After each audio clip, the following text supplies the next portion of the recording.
The beige flag. Beige flag.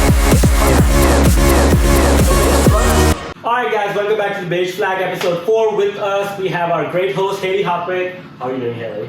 I'm doing well, but I have a feeling that you're doing better. What do you mean, Haley? Well, should we just jump right into this week's episode? I think so. Okay, last week you left us on a bit of a cliffhanger. I think you had a repeat date last week. This week you were gonna go on a three-peat, right? Yeah, we had the 2-peat and then we had the 3-peat, like Michael Jordan doing it. And so I guess I'll just ask you, how did the three-peat go? Well, I'll say why I'm suspicious. As I was coming up to film the pod, Adam was going down with a girl who had a Swedish accent, I will say. She does have a Swedish accent. So, okay. So let's hear. Let's see. So last time we were talking about a 3-peat. It's been, counting today, it's been date number 6 now. Wow, so last week there were 4 dates? Last week we saw each other 4 times. But I have a story. Caveating into that, her friend was also hanging out with us that you saw on the way down. And she is in this situationship that's very toxic. Her guy friend, who she's been seeing on and off for a few years now, is someone that will only text her after 10 p.m. at night to hang out. Yikes. Yeah. And last night, she was trying to mess with him, saying that she's in the same city as him, but he ended up saying, hey, I'm too tired to hang out tonight, so I'm gonna go to bed. And just hung up the phone on her. Had they planned to hang out, or she was just like, hey, I'm in town, are you... Yeah, she just wanted to, wanted to mess around with his head and figure out, because he's been doing this so much to her, she was like, it's payback time, and do it on her, and I was like encouraging this whole act, because I thought it would make for great content, but this ended up like backfiring on her. Yeah. So, and I feel like every person has one of those in their lives.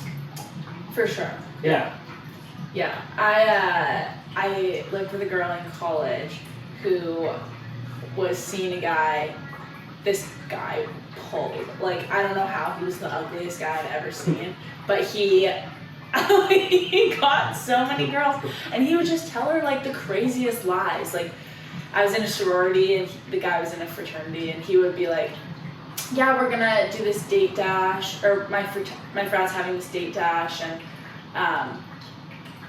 all my friends are just gonna bring random girls, so that's why I'm not bringing you. So when you say date dash, is it dine and dash, or is it... Sorry, I guess I should explain. A date dash is like when a fraternity will host like a date party, and everyone brings a date, and you guys usually have like matching shirts, and so if you're dating someone, you'll bring your boyfriend or girlfriend, but if you're not, you can usually just ask someone, and it's fun and a good way to like get to know people. So anyways, he would always say, oh, well, my friends are all just gonna bring random girls. And she would be like upset, but be like, okay, sure, whatever, that's fine. This guy also would only text her after midnight, would be like, hey, come over. So she would, because I lived with her, she'd, eat dinner at like 6, chill for a little bit, get in bed, play on her phone till like 11:30, get out of bed, start getting ready, curling her hair, putting on fake eyelashes on like a Tuesday night. And I'm like, oh, you seen him tonight? And she'd be like, oh, I don't know, he might text later. So she knew it was coming, the text was coming, she knew. She thought, some nights he wouldn't text, and then she'd be all ready and just like go to bed. But then, I'd say like most nights he would text. But I'm like, okay, this guy must have a roster. He's had a different girl there from like 10 to midnight. Yeah. Then he texts you at 1, you come 1. She'd usually sleep there, come back 8. Yeah, like. So he would just kick her out in the morning and be like, hey, go now. Yeah. Damn. Weird. I need to meet this guy, see like what's his backstory and what was he doing. I have no idea. Was he even good looking, or was he charming in person? Did you ever meet him? Oh yeah, I met him. Oh yes, I met him. I'd see him at these date dashes because I'd usually like, go on the date dash Yeah. that my roommate wasn't invited on, and would see him like making out with the other girls that he took, the random girls that he took. I'm like, what? Yeah. So you never confronted him? I never confronted him, but I would tell her every time. I'd be like, and she didn't want to believe it. Like, you know, when you're in that situation, I get it. Like, you don't want to believe it, but I'm like, come on, girl. I had You can do so much better. She was beautiful. Like, it was, yeah. Maybe we can bring her on the pod and get her side of the story and why she did that. Okay, you want another kicker? What? They're still together. They moved to a different state. I guess they started like actually dating after they graduated. And they moved to a different state together. See, it's like, have you seen that movie, He's Just Not That Into You? Yeah. Like the girl who's good waiting for the phone call and it's like never comes in. That's exactly how I tell my friends. I'm like, hey, you're that person in this situation. It's not gonna work out for you, never. Yeah. Yeah, I don't know. I don't know how guys are so good at doing that, but I feel like everyone has a story like that where they were that girl. I don't know. Oh, side note. Remember we were talking about how that girl reached out to me after watching the podcast? Yes. She reached out again. This is, for everyone that doesn't remember, the girl that Adam said was his best first date. Joins first date. Okay, This yeah. is a very big caveat. Because she updated her Hinge profile to say that I was voted #1 date by a local podcast. Dang, that's pretty good. So we have her. I think my plan is eventually if she's watching, she's a bigger fan of you than she is of me. I wonder why. I think because you both went to Wazoo together. Okay. And because it didn't work out between us, so they watched because of you now. I love it. Did you watch the Love is Blind After the Altar? No. Is that out? Did that just come out? The Seattle episodes are out. It's 3 new episodes. I thought you sent me like season 5 was coming out. I didn't see that it was after the altar. They only do that when the After the Altar comes out. So season 5 just came out. You didn't catch up with our Seattle besties? No, but we will have to discuss that on next week's pod because You need to catch up. I do need to catch up. What other dates did you go on last week? I went on this one date. It was a reschedule from last week's date when she couldn't make it. So it was on Wednesday, same thing, Salton Straw, walked over there, met her, was eating my ice cream. And then 45 minutes into the date, I was like, I have to go back to work, so I just walked up from the park and just started walking home. From a girl's perspective, do you think like that could be seen as, what the heck? Why did I make time for you to come here? Oh, what did you say? I just go like, so we were just talking and then the conversation just ran out and I had to come back and work anyways and it was 8, 9 p.m. whatever. And I said, okay, so I gotta go back to work. And she's like, oh yeah, me too. And then we just parted ways and walked back. But yeah, I've gotten mixed messages from like other people I've talked to it about and they're like, yeah, if I was a girl I would feel so like mad at this situation. Why did I show up to the date in the first place? I can see both ways because it is just ice cream. It's not like an investment. Yeah. You go, you get ice cream, you eat your ice cream. I don't think there's any like requirement to stay longer than that. Especially if you're both not feeling it, if it's not like a good vibe. What's your ideal first date time? Like, is it anything below 2 hours? I've heard of like a bad first date. And I'm like 2 hours Really? is such It's a a commitment. long time. Yeah. You have to be on your game, right? Like 2 hours, yeah. that's hard. Like this 20-minute episode is hard enough. You're Yeah, like we sometimes run out of things to talk and we just make it out. Yeah, exactly. And so I think an hour is good. Because then if it leaves you wanting more, you know, and that's good. But if it doesn't, there's like no hard feelings because it's just an hour, right? Yeah, like exactly. What if it's like a 30-minute first date and then the person's just really busy? Do you think that's fine? Would you give them another shot, or would you be like, if you couldn't like just get an hour for me, why would I go on a second date with you? I think if it was set before the date, that the expectation of the date was like, hey, I just have like 30 minutes. Yeah. That would be one thing, and I'd probably understand that. If it was, 30 minutes and there was no like really good reason, I think I would feel just like, okay, he's not that into me, whatever, move on. I probably wouldn't ever see him again. Yeah, but no hard feelings, right? No hard feelings, There's no investment there. Exactly, yeah. I wouldn't want him to waste his time or my time, like if he's not interested, right? True. On last Thursday, I was on this date.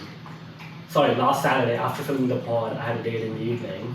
Ooh, with a new person? With a new person. We went to get Rachel's ginger beer because I was ice creamed out at that point. Okay, after I really made you work last week. Yeah. After being ice creamed out, we walked over there, and within the first 10 minutes, I knew this was like not going to be the good idea to go on a date, and I wanted to get it over as quickly as possible. The reasoning being the person was just, I don't know how to put this. The person just was just a rule follower. Like sometimes, you know, if it's the traffic Rule follower. like how do I, okay, maybe this makes more sense. If you're walking and it's like if you're walking on the side of the road and the traffic light is red but there's no cars over there, do you just cross the road? Obviously. Right? Sometimes even if there are cars. Yeah, you just walk and Yeah. she would be like, let's wait. Does that give you a sense of the person? Yeah, that's an ick. That's an egg, right? If somebody's just like too much of a rule follower, I Yeah. can't do it. Yeah. So how did you know? Like right from the beginning? Because that happened. Like 10 minutes of us walking to Rachel's. Oh, yikes. So then she was super nice, but I couldn't make any more conversation with her after the first 30 minutes. And we would like run out of things to say. The only thing we had in common was the cat. She had a cat, I had a cat. I didn't even invite her to come go hang out with Danny. Thank God my friend was having a quinceañera for his daughter and he was texting me, he's like, yo, come on, after you're done with work, you should swing by. So I had an excuse after 30 minutes, I'm like, hey, sorry, my friend texted me, I have to drive to Federal Way to attend the quinceañera. I ended up coming home and going to bed. Nice. Yeah. So You're getting better at excuses. I'm getting better excuses, but then remember, this was the perfect time of me to text that person that, hey, I'm not just that into you. Yes, because we did leave Adam with a homework assignment last week. And the assignment was that he needed to reject someone because it came out that he has never rejected anyone in his whole life. And so to hopefully make rejections like hurt a little less for you, I thought it'd be a good idea for you to reject someone. So you were saying this would be a perfect opportunity to reject her? And I tried my best. So are you saying that you failed? So I thought I was never gonna hear from that person again, right? Yeah. Until 2 days later, she texted me something about a cat video. And that would have been a great opportunity for me to go ahead and start the rejection text. I even had ChatGPT type up one for me. Oh my goodness. Okay. That's a little cheating, but. And I copy pasted that on my phone. But then I couldn't bring myself to press send. For some reason, I swear to God, I tried so much. I was looking at my screen for 45 minutes. What do you think prevented you pressing send? I think because she was so nice as a human being. I couldn't do this to her. But, so you think rejection is mean? Yes, I think rejection is so mean. Okay, I think clear is kind. Okay, I think that's so much nicer than kind of stringing someone along, having their mind, their thoughts race, oh, could this be something, could it not be? Is he into me, is he not? You know? Yeah, I just reacted to the meme she sent me and then left it at that.